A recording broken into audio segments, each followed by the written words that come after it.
Little personal for a minute. When I was growing up, I didn't understand the significance of living in Metro Detroit from a cultural perspective, that is. My father was an Iraqi immigrant. My mom's grandparents immigrated from Lebanon. I knew there were many other kids like me around here, with parents who came from the same part of the world that mine did, who also had funny accents.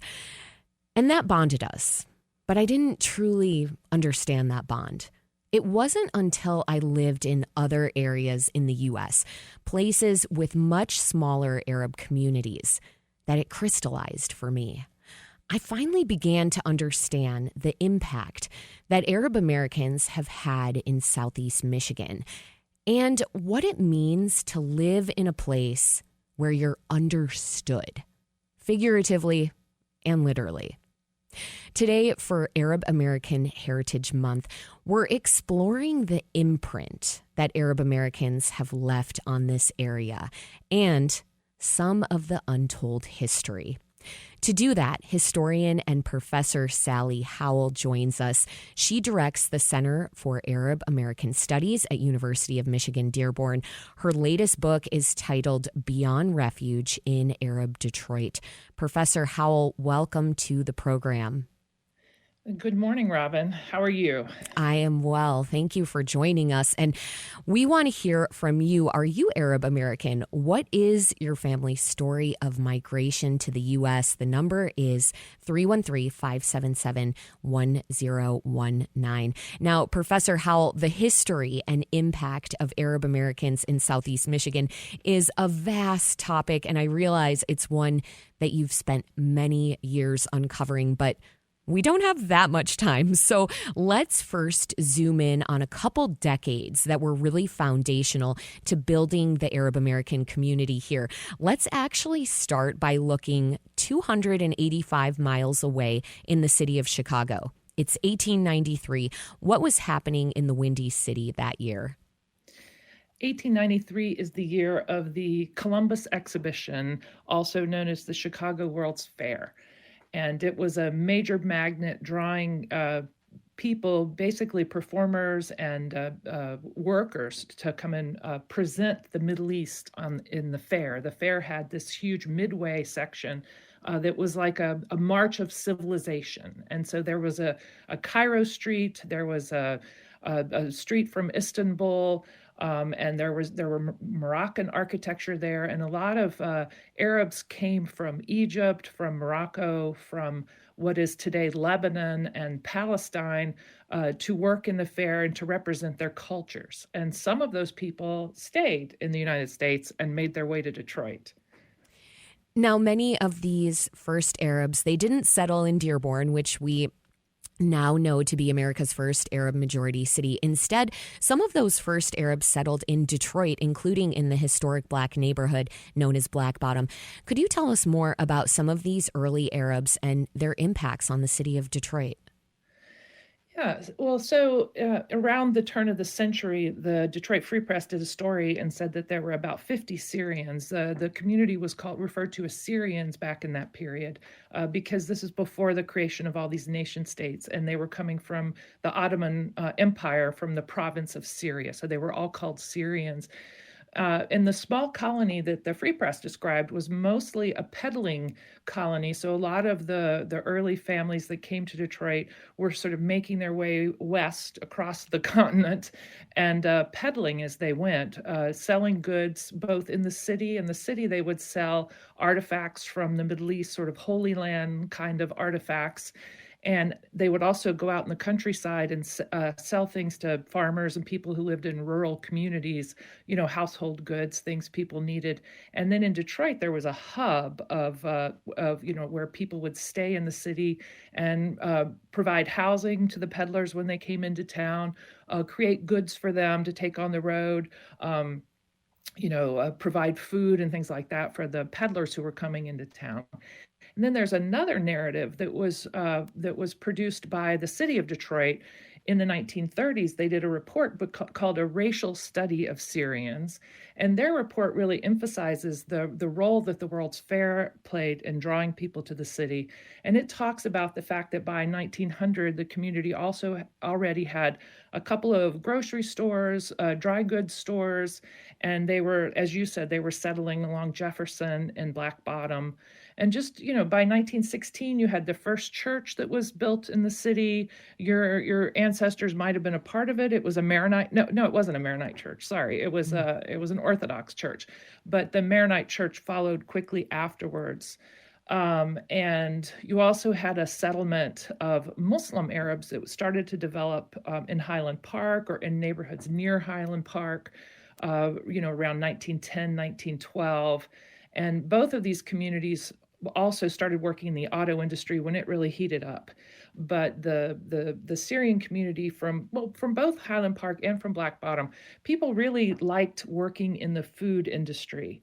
So they very quickly set up, small grocery stores, an institution called the Coffee House. Like if you think about Dearborn today, one of its most iconic businesses in the present is the Qahwa House, which is a Yemeni coffee house business.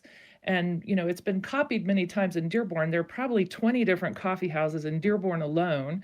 But nationally, Qahwa House has I think 24 franchisees now, so it's become a national phenomenon. But Professor Howell, before we're gonna fast forward to that phenomenon and its reemergence. But one thing I'm wondering, I want to go back for a moment to the World Fair in Chicago. Mm-hmm. I'm wondering why those early Arabs decided to make that trek to Detroit. What was calling to them here exactly?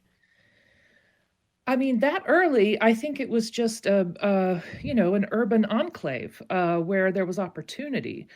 By the 1920s, even by the 19-teens, there were enough Arabs here already to where it was the other Arabs who were drawing them here. So people were coming, if you were a musician coming newly from Jerusalem or from Beirut or from Damascus, or even an entrepreneur who wanted to set up a grocery store, you would come to a place where there were already people who could help you get started, or if you were a musician, who could give you an audience to perform for, right? Mm. So once the city started developing churches and mosques, the first mosque in the U.S. that was built as a mosque was built in Highland Park in 1921.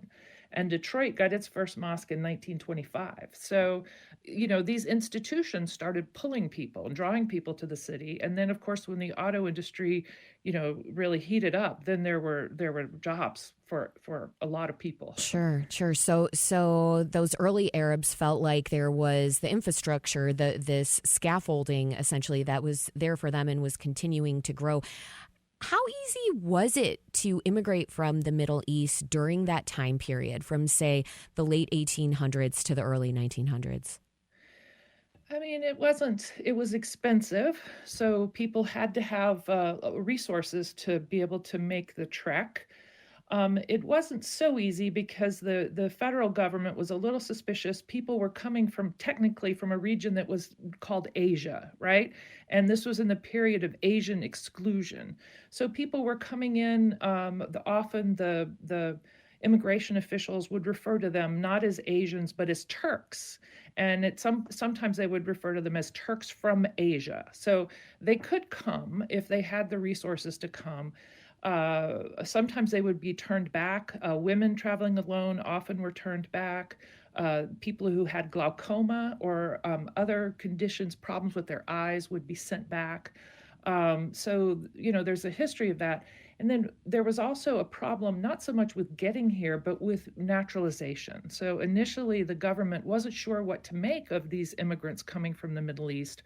At the time, in order for you to be a citizen, to become a citizen, you had to be defined as a free white person. And this is part of the, Asian exclusion. And people, Middle Easterners seem to be very racially ambiguous. So they had to go to court, basically, to argue that they were white in order to be accepted, to be allowed to naturalize as citizens. Professor and they did. Howell. By 1907, they had already they had started to win that right. This has me thinking about the recent efforts of Arab Americans to have a place on the census to be able to check a box that says that they are of Middle Eastern descent or North African descent. So, do you trace back the fact that for so long Arab Americans have been in this sort of gray area? They often are checking off the box for white or other. Is this because then that they were trying at that time to assimilate because then it was going to be easier for them to migrate to the U.S. and be accepted as an immigrant here? Well, I think that many of them were set on assimilation. That was, definitely a part of the project, but they weren't. The whiteness thing wasn't so much about assimilation. It was about if you weren't considered white, you could not naturalize, you could not stay here. Your kids, well, if your kids were born here, they would be considered American, but it just your future here was not stable unless you could become a citizen. So and yes, you're right. It's taken us over 100 years. So initially, people wanted to be white so that they could stay. But once our immigration laws changed in the 1950s and then in the 1960s, and we got rid of racial, prerequisites, then it was sort of in that period. This was also the period of the civil rights movement, and many different people of immigrant backgrounds started sort of fighting for their rights as well. And the Arab community was a part of that struggle. And since that period, people have been very much trying to get their own category. Because if you're considered white, then the government's not really collecting any good data on you, not about your special needs, about your health care, things like this. So it's been a very important part of activism in the Arab community since the 1980s, at least, to get their own category on the U.S. Census. You're listening to the Metro on WDET. I'm Robin Vincent. We're talking about the untold history of Arab Americans in Southeast Michigan for Arab American Heritage Month. Our guest is professor and historian Sally Howell. She directs the Center for Arab American Studies at University of Michigan Dearborn. Professor Howell, we were discussing the influx of Arab immigrants to Metro Detroit in the early 20th century. Then there was a period where the federal government began heavily restricting immigration. Are you seeing any parallels between that time period and today?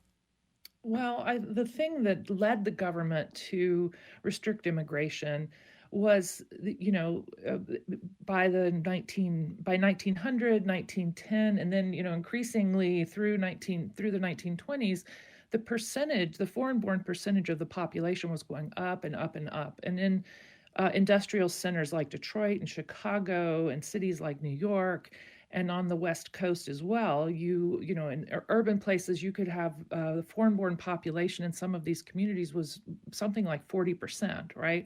So I think that this led to this really very strong nativism in the U.S. at that time.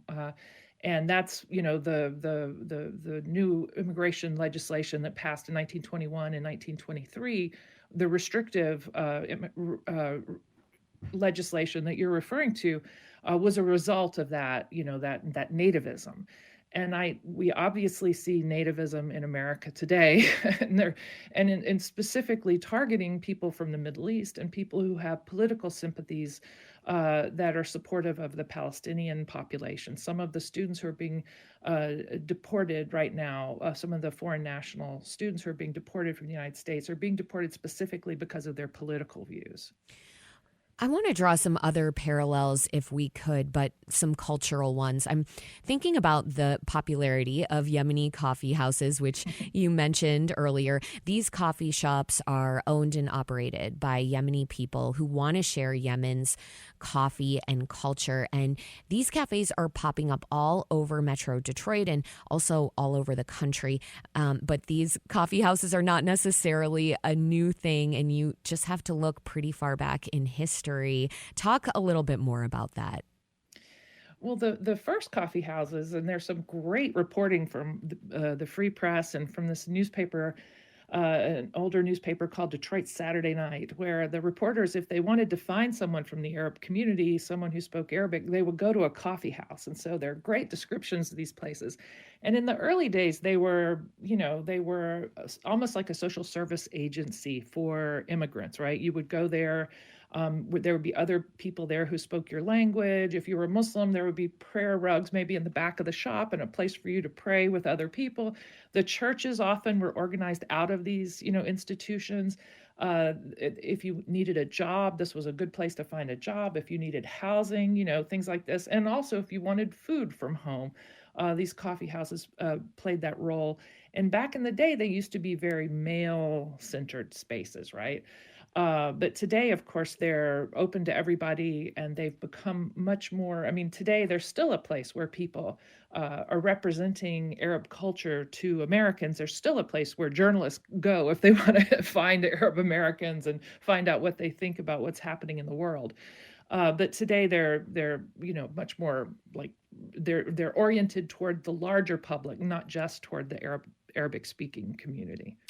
Professor Howell, in the last minute we have, I want to stay on the subject of Yemeni Americans. My co-host Tia Graham told me about Yemeni sailors who sailed the Great Lakes as early as the 1910s, and you've spent a lot of time researching their stories for an oral history project. So as briefly as you can to close things out here, who were those sailors? They were Yemeni men from rural areas. Originally, a lot of sailors worked for the British Empire. They worked in the engine room of the ships of the fleet of the British Empire, basically shoveling coal into the engines and keeping the engines running on these ships all around the world. And some of them, when they came to the United States in the early 20th century, they would maybe jump ship and work their way inland. They also heard that there were other Arabs in Detroit, and they would come here and perhaps get jobs in Great Lakes shipping. A lot of them worked for the Ford Motor Company and other companies on the Great Lakes. And yeah, that tradition continued all the way to the present. We have, in the old days, the jobs used to be very sort of racially organized. So they would put dark-skinned people in the hotter parts of the ship, give them the harder work. But today we have Yemeni Americans who are navigators for the ships, who run the engine rooms instead of being the workers in the engine rooms, and even some who are training now to be captains of ships. And they work on ships all over the world. Professor Sally Howell directs the Center for Arab American Studies at University of Michigan Dearborn. Her latest book is titled Beyond Refuge in Arab Detroit. Professor Howell, thank you for joining us on the Metro. Thank you, Robin.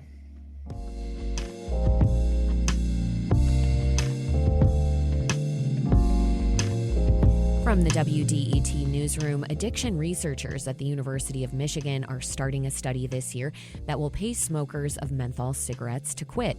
People who enroll will get an app that sends motivational messages, an assigned coach, and a breathalyzer that measures carbon monoxide. They'll also get $5 or $10 for each day the breathalyzer shows they didn't smoke. Researchers say menthol cigarettes are harder to quit because menthol soothes the throat, making it easier to tolerate smoking. Also, Detroit Archbishop Edward Weisenberger says the world has lost a powerful, prophetic, and loving voice in Pope Francis. The leader of the Roman Catholic Church died this morning at age 88. Francis strongly believed that people had a responsibility to care for creation, not to destroy it. He also says the pontiff's call for peace echoed that of Christ. Coming up, we'll hear about the story of Dearborn's South End neighborhood and how Arab immigrants came to shape the community. This is the Metro. Stay with us.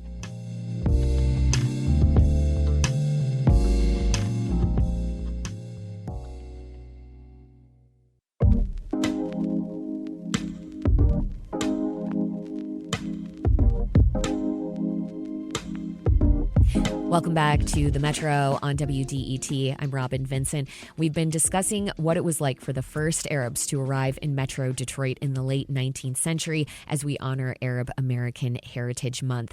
Now we're going to fast forward to the 1960s and 70s to Dearborn's South End neighborhood. An exhibit at the Arab American National Museum gives us a window into the South End neighborhood and its resilient residents. It's an area that Arab Americans fought to keep amid a zoning battle that lasted from the 1950s to the 70s. So what can we learn from viewing these photos of thriving everyday Arab immigrants? And why is the show an important one to produce? Now, curator Dean Nesreddin came into the studio recently to explain. Dean began by telling Tia Graham about the significance of the South End neighborhood. The South End's narrative mirrors a lot of other narratives of different neighborhoods in the metro area. The idea that there are people who live in this place, but they are also coming up against industrial interests. The factory arm, obviously, in Southeast Michigan is very, very strong, the auto industry.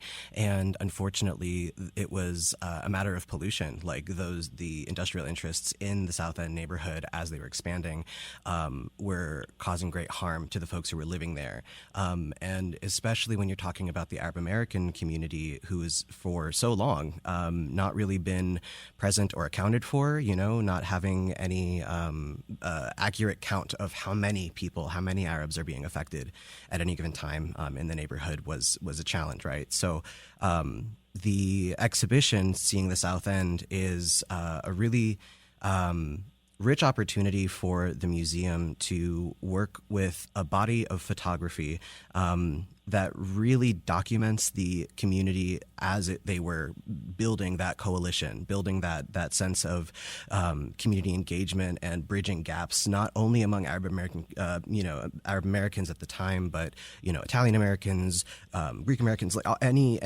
Eastern Europeans. It was a very diverse area, of course. But it was really that cross-cultural community building that was happening that's really highlighted in the exhibition. And you talked a little bit about it as well a little earlier, but you can directly compare South End, especially during the 60s and 70s, to Paradise Valley and Black Bottom and some of the things that you saw happening there historically in the push out as well. So could you just expand on that just a little bit as well? Yeah, for sure. I mean, there's like the cultural tie of a community that exists in a space fighting for its right to exist in that space and stay in their homes, right? So with Black Bottom and Paradise Valley, that's the history that I kind of cut my teeth on as a curator, is building and collecting narratives and stories from descendants of folks who lived in Black Bottom and Paradise Valley. For those who don't know, those are two neighborhoods that were destroyed as part of the highway build-out for 375. The city of Detroit instituted eminent domain on a lot of those homes, and in some cases would have residents pay for the demolition of their homes, all under the potential understanding that they'd be able to return once the area had been renovated, when in reality they would not. So obviously those are very potent themes, especially now and within the context of like where we are globally as well. So yeah, it's I think a really significant moment for the museum to be evoking these sort of stories and narratives in our space.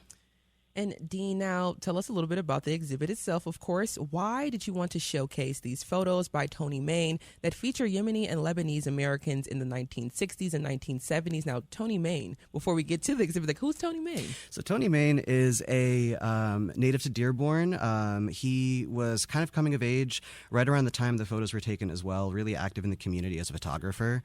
And he's a really laid-back dude. A lot of times when I would ask him kind of how he got these photos, which are very intimate, like what I love the most about the body of work he produced in the 70s and 80s is it's all very slice of life and daily life, sort of street style, documentary style photos, all black and white. And when I would ask him, like, how did you get into these people's homes? How did you talk to them? He's like, I was just there, I was just taking photos. So I, as a photographer myself, I can appreciate that. I love that sort of the beauty and the mundane sort of aspect of it.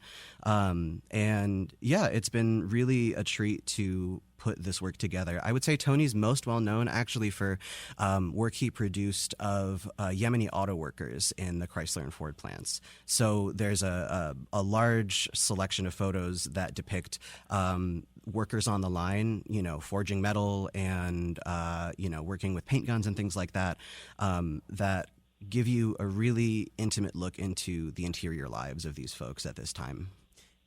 And just thinking about the history, of course, I often think about the Great Migration and how a lot of folks came up through the Great Migration to work in the factories and in different capacities. And this is one that I would love to touch on one day, but not right now, of course. But before we move on, the exhibit debuts next week. And you talked just a little bit about American life in Dearborn during the 60s and 70s, the importance of highlighting that.